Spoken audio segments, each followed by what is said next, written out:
शिवा जोहार, देवरावन भलावी। और आज आपको पता है मैं किस मुद्दे के लिए लाइव आने वाला हूँ। मेरी रिसेंटली एक आईडी भी सस्पेंड हो गई है, जिसका मैं पेज से एडमिन था और उसको तुरंत हटा दिया गया उस आईडी को भी। तो आप सोच सकते हैं कि हमें किस प्रकार से बोलने की जो स्वतंत्रता भारतीय संविधान में दिया गया है, उसको किस प्रकार से हमारे सामने से छीना जा रहा है साथियों। और लेकिन हाँ, हम चुप रहने वाले नहीं हैं और हम डरने वाले भी नहीं हैं। इसलिए मेरा आज का टॉपिक था कि सिंधु घाटी सभ्यता को नाम बदला जा रहा है, उसके विरोध में आज मैं लाइव आया हूं। और आपके समक्ष मैं कुछ बात रखूंगा जो हमारे कहे हमारे समाज विरोधी, हमारे इतिहास विरोधी जो लोग हैं, लगातार इस प्रकार के जो कदम कर रहे हैं, वो कदम जो चल रहे हैं और जो प्लानिंग जो बन रहा है, उसके खिलाफ उनको लग रहा है कि हम बिल्कुल सोए हुए हैं। उनको लग रहा है कि हम कुछ कदम नहीं उठाने वाले। मोना पास में आते जाओ, कैमरा चलता रहेगा। तो मैं आपको बता दूं, सर्वप्रथम मैं आपको बता दूं, सिंधु घाटी सभ्यता का जो नाम बदला जा रहा है, उसका नाम बदल के उसका सरस्वती सभ्यता या सरस्वती संस्कृति उसको बताया जा रहा है।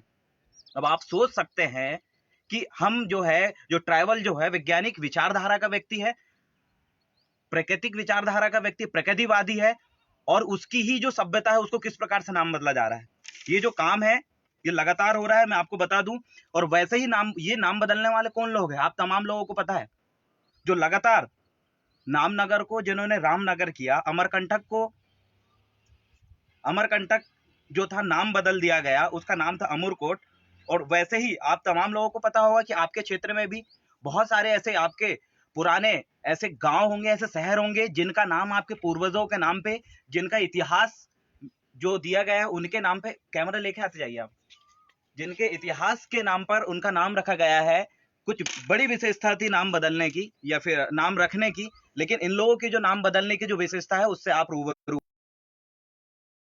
समक्ष बात रखूंगा कि क्या क्या वजह है इन लोगों के नाम बदल रहे हैं ये लोग। आपको इस बारे में सोचना पड़ेगा। सर्वप्रथम ये नाम इसलिए बदल रहे हैं क्योंकि इनका अपना कुछ इतिहास बचा नहीं है। भारत, जिसे हम गणमाना भूभाग, कोयामुरी द्वीप या फिर गंडो द्वीप जिसे कहते हैं, इस भूखंड में इन लोगों के पास कोई इतिहास नहीं है। आज जो नाम बदलने वाले लोग हैं, वो नाम क्यों बदल रहे हैं? वो नाम इसलिए बदल रहे हैं क्योंकि उनको अपना इतिहास यहाँ पर कुछ भी नहीं मिल रहा है। जैसे आपने देखा होगा, इलाहाबाद का नाम प्रयागराज किया गया, क्यों? क्योंकि आपको पता है एक विशेष संस्कृति का वहां धार्मिक स्थल है, और इसलिए बदला गया क्योंकि इलाहाबाद से उसका कोई संबंध ही नहीं था। उनका जो कुंभ का मेला लगता है उससे उसका कोई संबंध ही नहीं है। मतलब जिनका कोई इतिहास नहीं है, जिनका कोई अस्तित्व नहीं है, वो अपना अस्तित्व बनाने के लिए, अपना इतिहास, नया मनगढ़ंत इतिहास रचने के लिए वो लोग फिर से नाम बदलने की जो प्रवृत्ति रच रहे हैं। आज क्या जरूरत थी सिंधु घाटी सभ्यता, मुझे बताइए क्या वजह है नाम बदलने की इनकी। वैसे ही आपको जानकारी होगी कि ये सिंधु घाटी सभ्यता में जो सर्वप्रथम जो हड़प्पा की जो खोज हुई थी 1921 में, और इसका प्रमुख माना जाता है, जिसके निगरानी में हुई थी साहनी, दयाराम साहनी जी। और नदी जो रावी नदी के किनारे ये हड़प्पा सभ्यता थी, और अभी वर्तमान समय में ये पाकिस्तान में है, माउंट गौरी जिला में, पाकिस्तान में। ये पहला स्थल है सिंधु घाटी सभ्यता का जो सबसे पहले खोजा गया था, हड़प्पा। सेकंड अगर हम देखें 1922 में रखलदास बनर्जी ने सेकंड नंबर पे ये खोजा, जिसको हम कहते हैं मोंदो जोड़ो। हमारे गोंडी में शब्द इसको कहते हैं मोंदो जोड़ो, लेकिन इसका बाद में नाम परिवर्तन हो गया मोहन जोदड़ो। और ये सिंधु नदी के है। सिंधु को आपको पता होगा, सिंधु नाम डायरेक्ट सिंधु नहीं पड़ा, सिंधु से पहले है था इंडस। इंडस आपको पता होगा, इंडस सिविलाइजेशन आपने शायद पढ़ा होगा। सिंधु नदी के पहले इसका इंडस या इंदुस था, और उसके बाद इंदुस, इंडस के बाद सिंधु आया, और सिंधु के बाद नाम बदल के आया हिंदू। तो मतलब लगातार ये बदलने वाली प्रवृत्ति चल रही है। लेकिन ये बदला क्यों जा रहा है, इसका कारण यही है कि जो सिंधु घाटी सभ्यता की जैसे ही खोज हुई थी 1921 में, तो 1921 में जैसी खोज हुई थी, और कुछ यहाँ पर विभिन्न प्रकार के धर्म के जो लोग रहते थे, जो अपनी अपनी एक अवधारणा बना लिए थे, जैसे ईसाइयों ने अपनी अवधारणा बना लिए थे, इस्लाम के मानने वाले लोगों ने अपनी एक अवधारणा बना लिया था कि गॉड ने बनाया है, या फिर हम तमाम लोग डायरेक्ट इस दुनिया में डायरेक्ट मुस्लिम आया है, इस प्रकार की। और ईसाइयों ने भी अपनी एक अवधारणा बना ली कि एक हफ्ते में यीशु मसीह ने 7 दिन में पूरा रचा है। हिंदू धर्म में भी इसी प्रकार से कि सत्य सनातनी लोग है, डायरेक्ट ईश्वर ने हमें फलानी फलानी जगह जन्म दिया। तो इनकी जो अवधारणा थी वो एक दिन में ही पूरी अवधारणा छीर्ण हो गई थी 1921 में, जब ये पता चला कि सिंधु घाटी सभ्यता नाम की एक सभ्यता है, जहां पर प्राचीन आदि अनादि काल से रहने वाले आदिवासी लोग रहते हैं, और उनकी अपनी संस्कृति है। और वहां पर विभिन्न प्रकार की जो भाषा इस्तेमाल की गई है वो बाकी सभी धर्मों की भाषा से बिल्कुल अलग है, मतलब सबसे प्राचीन हम सिद्ध हो गए। और वहां पर जो इतिहास निकल के आया, नए नए चीजें जिसे हम अगर ये समझें तो सर्वप्रथम जिसको हम समझें तो यहाँ पर कांस सभ्यता जिसे कहा जाता है, सबसे पहला कांसा का इस्तेमाल जहां पर हुआ, जहां सबसे पहले नगर बने, तो तमाम लोगों की जो विभिन्न प्रकार की अवधारणाएं थी बिल्कुल ध्वस्त हो गई। तो जब ये ध्वस्त हो गई तो उन लोगों ने जानबूझकर ये एक षड्यंत्र रचा गया कि जो हड़प्पा सभ्यता है और मोहनजोदड़ो जो है, इसको जानबूझ के पाकिस्तान में देश बांटते समय पहुंचाया गया। कहां? पाकिस्तान के हिस्से में।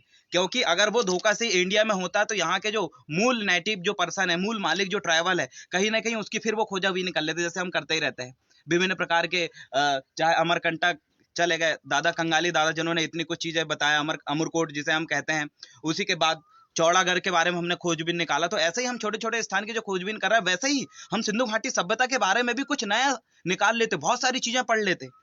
तो उस चीज का डर इन लोगों को लगातार सताता गया, इसलिए उन्होंने ये देश आजादी के समय सबसे मुख्य बात यही थी कि अगर अपना इतिहास और अगर धर्म पाखंड अगर यहाँ पर जमाना है तो कहीं ना कहीं हमें ये सिंधु घाटी सभ्यता को अलग करना पड़ेगा। इसलिए जानबूझकर पाकिस्तान भी अलग किया गया था, जो पाकिस्तान के 2 जिले में हड़प्पा स्थल और मोहनजोदड़ो स्थल जहां पर है। तो साथियों, आपको मूलतः एक जानकारी दे दूं कि ध्वस्त जो सिंधु घाटी सभ्यता है, जिसमें हमारी पहचान है, जिसे आज हमारी पहचान के एक चीज मिले हुए राज्य जिसे लोग बदल रहे हैं, वहां पर जो भाषा जो लिपि थी, वहां किसकी लिपि थी, किसकी भाषा थी?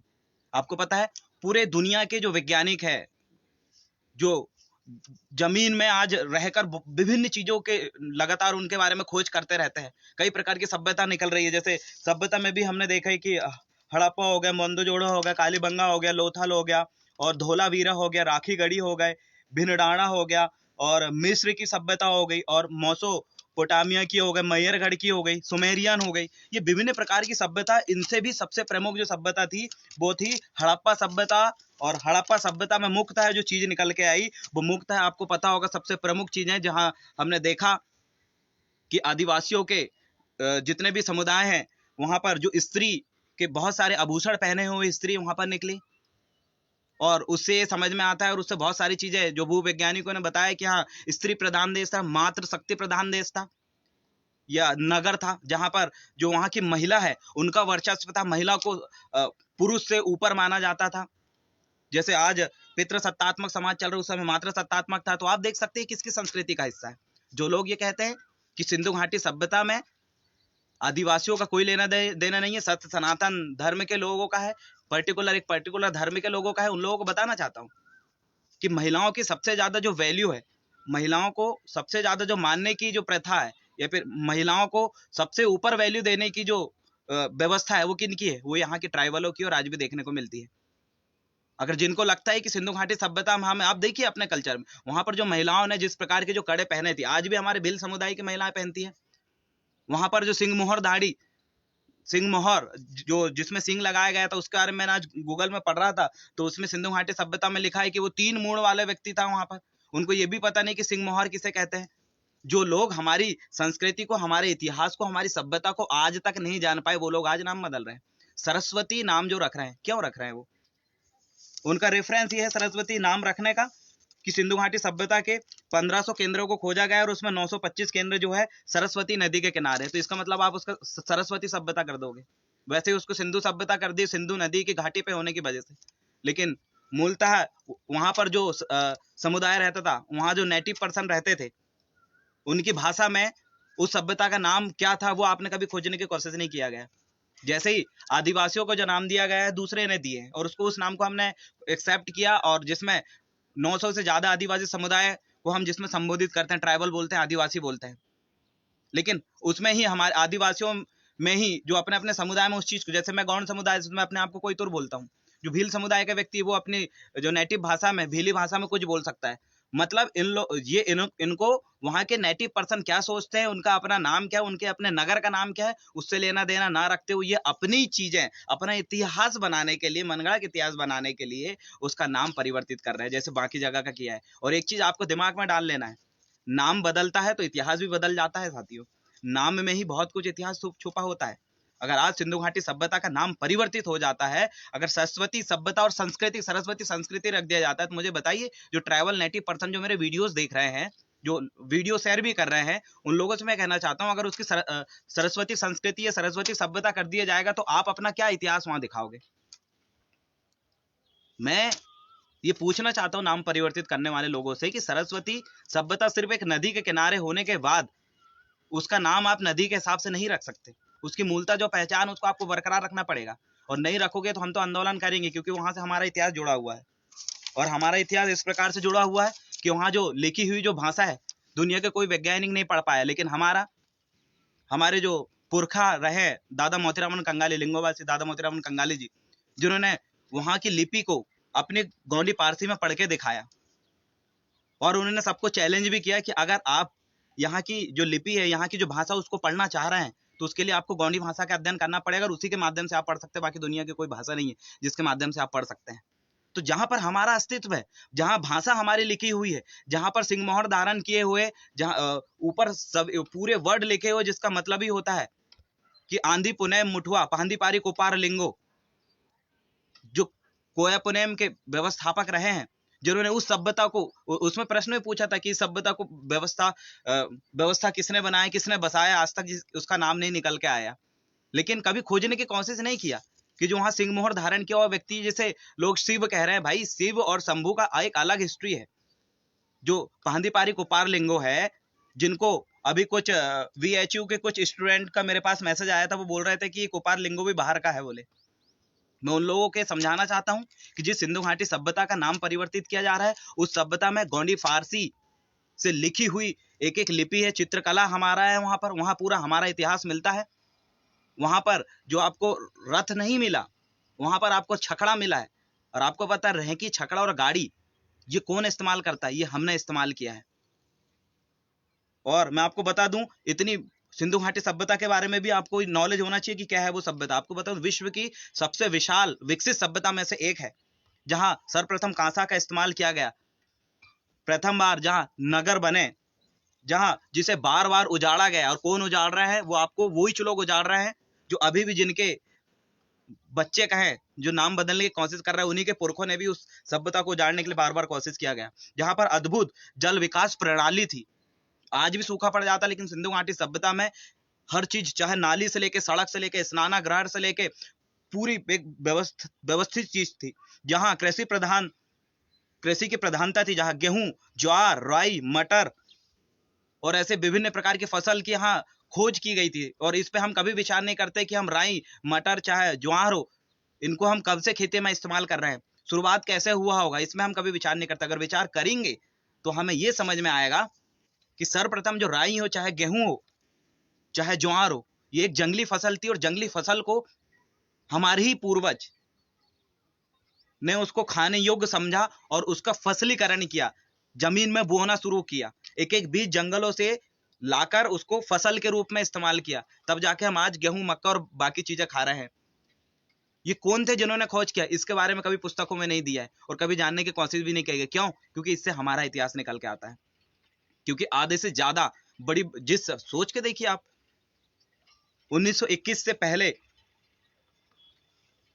और उस समय की जो सभ्यता निकल के जो अभी खोजा गया है, निकाला गया है, वो इतनी विकसित है कि आज भी हम उतना विकसित नहीं, आज भी हम व्यवस्थित नहीं रह पा रहे हैं।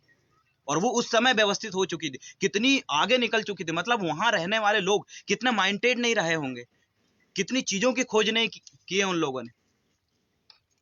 वहां पर तो मुख्य ये भी समझ में आया था कि वहां जो हाथी, घोड़ा, मुर्गे और इसके साथ बैल, गाय, ये तमाम चीजें वहां पर पाई गई। आप सोच सकते हैं, आप सर्वप्रथम ये SSC के जो एग्जाम होते हैं उसमें पूछा भी जाता है कि सर्वप्रथम जो इंसानों ने पालतू किसे बनाया था, तो उसमें कुत्ता को बनाया था। आप सोच सकते हैं कि कुत्ता भी जंगली रहा होगा, उसको भी पालतू बनाया, गाय भी जंगली रही होगी, उसको भी पालतू बनाया।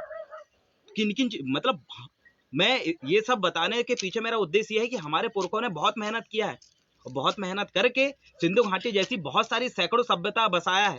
और उसको आयते जो लोग, विदेशी लोग, आक्रमणकारी लोग आयते आकर उस सभ्यता को अपने नाम रजिस्टर्ड कर रहे हैं, उससे अपना इतिहास मिला रहे हैं, जिनका उससे कोई संबंध ही नहीं है।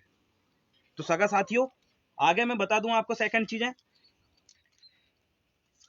कि वहां पर कुछ लोगों का ये भी रेफरेंस उसमें दिया गया था कि यहाँ जो आदिवासी जो लोग हैं वो बाहर से आए हैं। जैसे अभी मैं राहुल कर्नाके जी के यूट्यूब चैनल में मैंने देखा, एक पोस्ट देखा था, उन्होंने डाला था कि मैं आज लाइव आने वाला हूँ करके। उसमें नीचे कोई मिश्रा भाई था, उसने कमेंट किया और बोला कि तुम आदिवासी बोले अपने बकरबाजी बंद करें और ये फालतू का चीजें बताना बंद करें। तो उसमें राहुल कर्नाके जी ने उनके अलिफ ब्रिज चैनल में पूछा भी था, बोले क्या क्या बकवास है इसमें, क्या झूठ बोला मैंने बोले।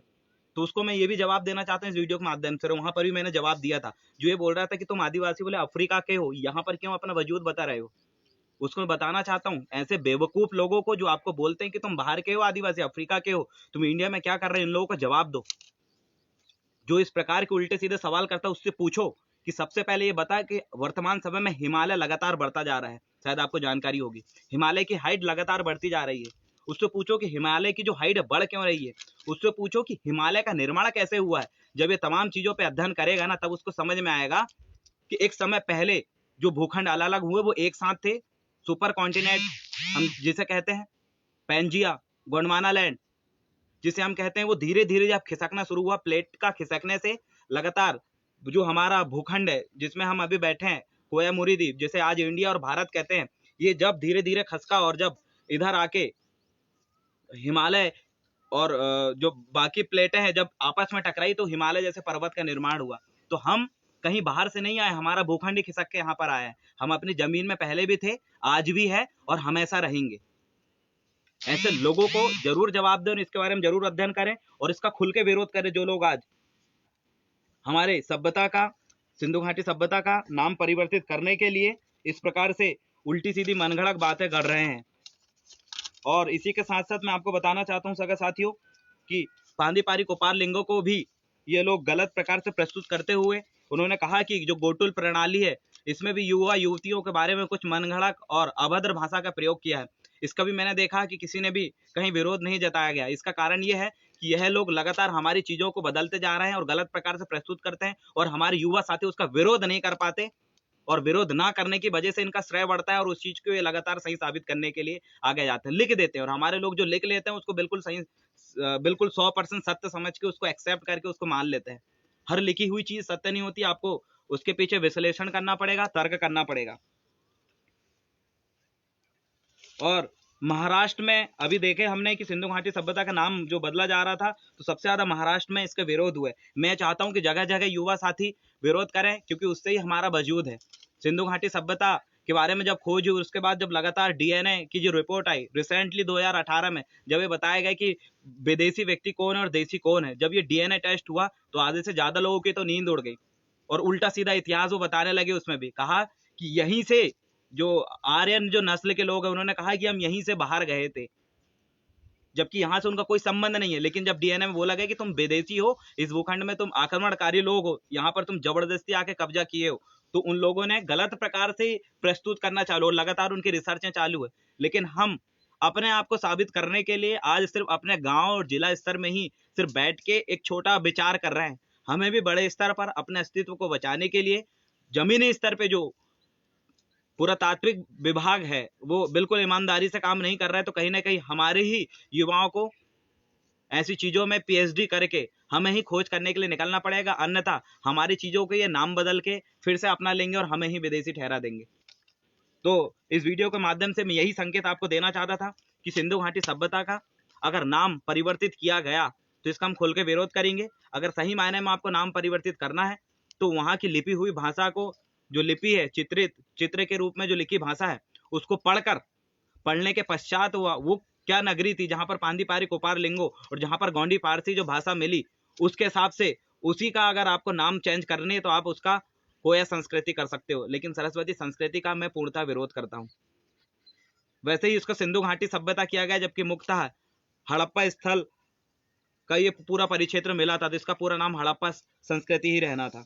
जैसे कि इसमें मोंदोजोड़ो, इसका मतलब ही होता है प्रांतों का टेला। हमारी ही गोंडी भाषा में अधिकतर चीजें वहां पर इस्तेमाल की गई है और लगातार बदलते जा रहे हैं।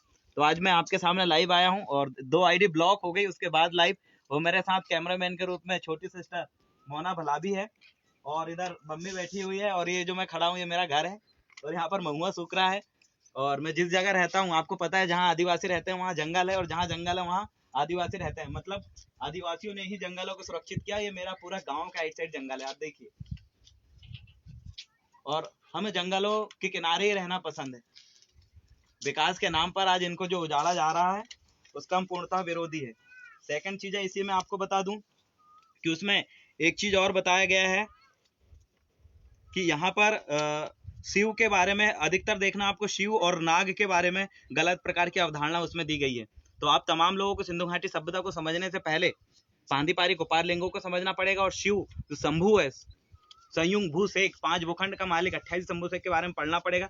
तब जाके आप किसी के सामने इस बारे में अपने पूर्णता से या फिर पूरे नॉलेज के साथ अपने विचार को प्रस्तुत कर सकते हैं। और अगली चीजें मैं बता दूं, नेक्स्ट चीजें यहाँ पर दी हुई है कि वहां पर लिखी हुई जो भाषा है, आपको पता है हमारी दिशा, घूमने की दिशा किस प्रकार से, बाकी लोग कैसे घूमते हैं और हम कैसे घूमते हैं। हमारी जो गुणमाना की जो घड़ियां हैं वो किस प्रकार से घूमती है, अगर आप उनका दिशा देखेंगे तो प्रकृति की दिशा के अनुसार वो घूमती है। तो इसी प्रकार से हमारी, सब लोग इस प्रकार से लिखते हैं हिंदी को, ये कोई भी लैंग्वेज हम इधर से लिखते हैं, लेकिन जो हमारी लैंग्वेज है उसको इधर से लिखा जाता है, गोंडी को। तो ये तमाम प्रकार की चीजें वहां पर कई प्रकार के हमारी चीजें मिली हुई है, चाहे लिपि हमारी हो, पांदीपारी कोपार लिंगो का जो वहां पर मिला है वो हमारा ट्राइबलों का है। वहां पर जो स्त्रियां मिली है भील समुदाय की, जिस प्रकार से जेवर महिलाएं पहनती थी उनका वहां पर मिला है। सिंह मोहर धारण किए हुए जो लोग हैं वो वहां पर हमारे मिला है। और वहां पर बहुत सारी चीजें जो निकली हुई है वो तमाम चीजें ट्राइबलों की मिली हुई है। इतनी कुछ मिलने के बाद आदिवासियों की, दूसरे समुदाय के लोग जिनका एक कौड़ी का कुछ नहीं मिला, वो अपने पुरखाओं के नाम पर सरस्वती सभ्यता रखने की कोशिश कर रहे हैं। ये बिल्कुल गलत है। और जितने भी जगह नाम परिवर्तित किया जा रहा है, मैं चाहूंगा कि जितने भी युवा शक्ति इसका खुलकर विरोध करें। अगर आप विरोध नहीं करोगे तो आपका इतिहास मिटेगा, और जिसका इतिहास मिट गया तो उसका आगे वाला भविष्य भी कुछ नहीं रहेगा। आने वाले समय में आपको भी शरणार्थी घोषित करके इस भूखंड में रहना पड़ेगा। तो इसी के साथ साथ बहुत सारे युवा साथी है जिन्होंने शायद बहुत सारे सवाल और क्वेश्चन किया था, तो देखते हैं हम। साथियों, सेवा जोहार। और तमाम लोगों को मैं सेवा जोहार करता हूं। मैंने काफ़ी सारे लोगों के कमेंट नहीं पढ़ा हूं। यहाँ पर हमारे साथ वाशाबा जी, हरीश शुक्लाल प्रतीति जी, अकेश धुर्वे जो देख रहे हैं, राजेश सिंह जी, अंकित कुमरे जी, और दीपक ठाकुर, अनिल कुमरे, कोयतुर सोनू के तमाम साथियों को मैं सेवा जोहार करता हूं। सब लोग, संत कुमार भलाभी जी, तमाम युवा साथी सेवा जोहार। मैं आपसे यही निवेदन करना चाहता हूं कि वीडियो ज़्यादा से ज़्यादा शेयर करें, उन लोगों तक पहुंचाएं जो लोग आज लगातार, साधना उइके जी को भी मैं सेवा जोहार करता हूं। इन्होंने कहा है कि जो अन्याय के खिलाफ आवाज़ उठाते हैं, जो अपनी अधिकारों की लड़ाई लड़ते हैं, वह इंसान इतिहास रचते हैं। सेवा सेवा सेवा जोहार। सेवा जोहार साधना जी। मैं तमाम युवा साथियों से यही निवेदन करना चाहता हूं, यही आग्रह करता हूं कि आप, अभी भी वक्त है, विरोध जताना शुरू करें, खुलकर विरोध करें। अगर हम विरोध नहीं करेंगे तो हमारी एक एक चीज़ों को लगातार, जो अभी बदलने की जो कोशिश किया जा रहे हैं वो लगातार बदलते रहेंगे। जैसे सिंधु घाटी सभ्यता का नाम जो बदला है, और इसी के साथ साथ बहुत सारी शहरों के नाम बदल गए हैं। तो अगर हम आज से इस वीडियो के माध्यम से आप मेरे साथ ये प्रण लें या फिर ये शपथ लें कि आपका जो गाँव है वो किस पुरखे के नाम पर रखा गया है, आपका जो ब्लॉक है किस पुरखे के नाम पे, आपको जो जिला है आपके किस पुरखे के नाम पे है, ये खोजने की जिम्मेदारी आज इस वीडियो के माध्यम से मैं आपको दे रहा हूँ। और ये जिम्मेदारी मैं भी एक्सेप्ट करता हूँ कि मैं जिस खुटिया झंझरिया में हूँ, ये खुटिया झंझरिया नाम क्यों पड़ा, तहसील छिंदवाड़ा, जिला छिंदवाड़ा है, तो छिंदवाड़ा नाम क्यों पड़ा, और मेरे छिंदवाड़ा में और मेरे गाँव में मेरे पुरखाओं के द्वारा बसाया गया या फिर जो सांस्कृतिक धरोहर स्थल है, उन स्थलों को संरक्षित कैसे करना है, और उन स्थलों को जो गुप्त हो चुके हैं उनको पुनः सबके सामने कैसे लाना है, ये जिम्मेदारी मेरी है, मेरे क्षेत्र की। और आप तमाम युवा साथी इसमें कहना चाहता हूँ कि जैसे मैं अपने क्षेत्र में, आपने देखा होगा इससे पहले मेरे बहुत सारे वीडियोस थे जिसमें छिंदवाड़ा जिले में जो हमारे सांस्कृतिक धरोहर स्थल है, जो हमारे पुरखाओं के स्थल है, जिनको छुपाया गया था, ख़त्म करने की कोशिश किया जा रहा था, उनको हमने जा के खोज के निकाला। अगर कोई उसका विरोध कर रहा था, उसका डट के हमने उसके सामने मुकाबला भी किया। तो मैंने तो अपनी जिम्मेदारी निभा ली अपने क्षेत्र की। मैं तो सभी जगह नहीं जा सकता, सभी जगह के सांस्कृतिक धरोहर स्थल को नहीं बचा सकता, लेकिन हाँ, इस वीडियो को देखने वाले आप तमाम युवा साथी अगर मेरे साथ ये प्रण ले ले, आज ये शपथ ले ले कि अपने क्षेत्र के, अपने जिला के तमाम सांस्कृतिक धरोहर स्थल जिनको बदला गया है या जिनको छुपाया गया है या जो आज दफन हो चुके हैं, चाहे वो नाम हो, उसको पुनः खोज के हमारे समाज के सामने रखेंगे। अगर आपने यह काम कर दिया तो मेरा एक काम आसान हो जाएगा साथियों। और ऐसे ही युवाओं को आज इस गोंडवाना भूभाग, इस आदिवासियों का जो समुदाय की, आज ऐसे युवाओं की ज़रूरत है। आप आज ही के दिन से ये शपथ लें और जगह जगह जाएं और वहाँ लाइव वीडियो बनाएं और लिखें जिस जगह पे आप गए हो वहाँ किस राजा का, किस पुरखा का महत्वपूर्ण स्थल है। जैसे हमने आपको देवगढ़ से लेके छिंदवाड़ा लोकल पोला ग्राउंड में जो हमारे मुठुआ बाबा को छुपाया गया था उसको लेकर, और जगह जगह जहाँ जहाँ मंदिर बने हुए हैं, मस्जिद बने हुए हैं, ऐसी बहुत सारी जगह जहाँ आदिवासियों के स्थल थे, जहाँ आसाराम बापू ने कब्जा किया हुआ है, आधे से ज्यादा आदिवासियों के स्थल थे, ऐसी जगह जा जाके हम खोज के सबके सामने निकाल रहे हैं। आप आज तमाम युवा साथी से यही निवेदन करता हूँ कि अगर आप इस काम को अपनी पढ़ाई के साथ साथ, अपने काम के साथ साथ अगर इस काम को अपनी जिम्मेदारी समझ के करना शुरू कर दिए तो मेरा ये काम आसान हो जाएगा और हम पुनः अपनी खोई हुई संस्कृति, खोए हुए धरोहर स्थल और खोया हुआ इतिहास को सबके सामने प्रस्तुत करेंगे। क्योंकि अभी तक हमारा इतिहास हमारे समक्ष मौखिक रूप से प्रस्तुत किया गया था, रेला पाठा के माध्यम से हम तक पहुंचा। हमारे जो सियाने हैं, दादा दादी, मम्मी पापा, जो शादी में गेहूं काटते समय, रोटी बनाते समय या फिर कोई भी शादी विवाह के समय, चाहे एक बच्चा पैदा होता है जब सूदक के समय जो गाना गाते थे, जो सूदक जो गाना गाते थे उसमें भी हमारा इतिहास छुपा हुआ है। तो सिर्फ हमारा इतिहास लिखा नहीं गया, हमारा इतिहास जो आदिवासियों का जो इतिहास है वो रेला पाटा और गीत के माध्यम से एक दूसरे की जुबान तक पहुंचाया गया है। और अब सिर्फ जुबान तक पहुंचाने की बनती नहीं, अब हम उसको लिखेंगे। और सबसे बड़ा बेनिफिट हमारा ये हुआ है कि हमारा इतिहास नहीं लिखा गया, इसीलिए इन विदेशी आक्रमणकारियों ने उसको नहीं पढ़ पाया, इसलिए अपने मन से मनगढ़ंत हमारा इतिहास गढ़ने की कोशिश किया गया। लेकिन बहुत बड़ी बेवकूफ़ी के नहीं, ये पकड़ा गए, कई प्रकार से बदलने की कोशिश किया गया इतिहास को, लेकिन ये लोग पकड़ा गए। और हम लोग उन लोगों को बताते हैं कि भैया ऐसा नहीं, ऐसा है, शंभू ऐसा नहीं थे, ये है, भीमाल पैन ऐसा नहीं है, ये थे भीमाल पैन, हनुमान जिसको आप बोलते हैं, महिषासुर कौन थे, रावण पैन कौन थे, ये तमाम इतिहास हम इनको बताते हैं। क्यों? क्योंकि इन लोगों ने सिर्फ थोड़ा बहुत देखा है और हम लोगों ने तो सुना है, और हमारे सांस्कृतिक धरोहर स्थल अभी तक जीवित है, जिसका ये लोग राक्षस खलनायक की भूमिका बताते हैं, जिसको ये लोग उल्टा सीधा बोलते हैं, उसको तो हम बरसों से पूछते आ रहे और आज भी पूछते हैं। इसलिए आपसे निवेदन है कि हमारे पुरखों ने लिखा नहीं, ये अच्छा किया क्योंकि ये लोग बदल देते, लेकिन अब हम पुनः शिक्षित हैं, जागरूक हैं, हम लिखेंगे हमारे इतिहास को और पूरी दुनिया के सामने रखेंगे। जिस मनगढ़ंत चीज़ों को ये हमारे सामने प्रस्तुत करते हैं, हम इनको ओरिजिनल चीज़ें प्रस्तुत करके दिखाएंगे। हम इनको बताएंगे कि भाषा का निर्माण कैसा होता है, और हमारी भाषा, हमारी पाना पारसी, गोंडी पारसी भाषा जो विश्व गौड़माना संस्कृति, विश्व संस्कृति की जननी है, उस भाषा जो विश्व संस्कृति की जननी, उस भाषा को बनाया कैसे गया था, हमारे पुरखे ने कितनी मेहनत से गोयदांडी, जिसे हम डमरू कहते हैं, डमरू की आवाज़ से किस प्रकार से हमारी भाषा का निर्माण हुआ, उन तमाम चीज़ों को हम इनके सामने रखेंगे और बताएंगे कि बाड़ा खड़ी के निर्माता हम हैं। हमारी गोंडी भाषा से इस भूखंड की और विदेशी जो लोग हैं उनकी आधे से ज़्यादा भाषा हमारी भाषा से कॉपी करके और नकल करके बनी है। तो साथियों, हमारा इतिहास महान था, महान है, और इसको और महान करने के लिए आप तमाम साथियों को ज़रूरत है। और पुनः आपको याद दिला दूं, मैं आज का इस वीडियो बनाने का मकसद था कि हमारा जो सांस्कृतिक धरोहर जो स्थल है, हमारा ऐतिहासिक स्थल है, जिसको बदलने की नाकाम कोशिश ये लोग कर रहे हैं, उस स्थल का खुल के विरोध करें, नाम ना बदलने दें, और उसका जो वास्तविक नाम है वहाँ जाएं, बोर्ड गड़ा दें और बड़े बड़े अक्षरों में लिख दें कि फलाना फलाना स्थल है। नाम बदलने की कोशिश करने वालों को कुछ भी होगा उसके जिम्मेदार हम नहीं होंगे, क्योंकि भाई जिस दिन अपनी उसमें आ गए ना हम, इनको सबक सिखाने में ज़्यादा वक्त नहीं लगेगा।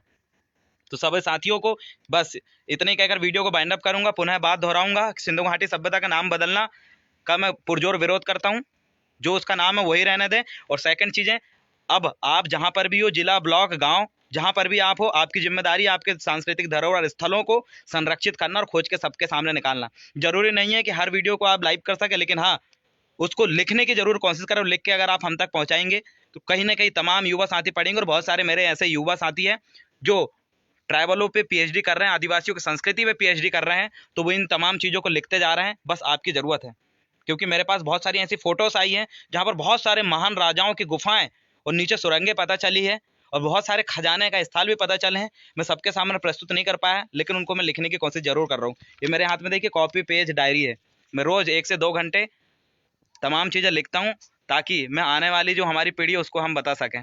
इतना कहकर मैं आप सभी लोगों से सेवा जोहार करता हूँ। और इधर ये हमारी मम्मी जी है, माता जी, और भाई श्रीपाल, जिनके मोबाइल से मैं लाइव बन रहा हूँ, क्योंकि मेरा मोबाइल टूटा हुआ है और मैं इससे लाइव नहीं बना पा रहा हूँ।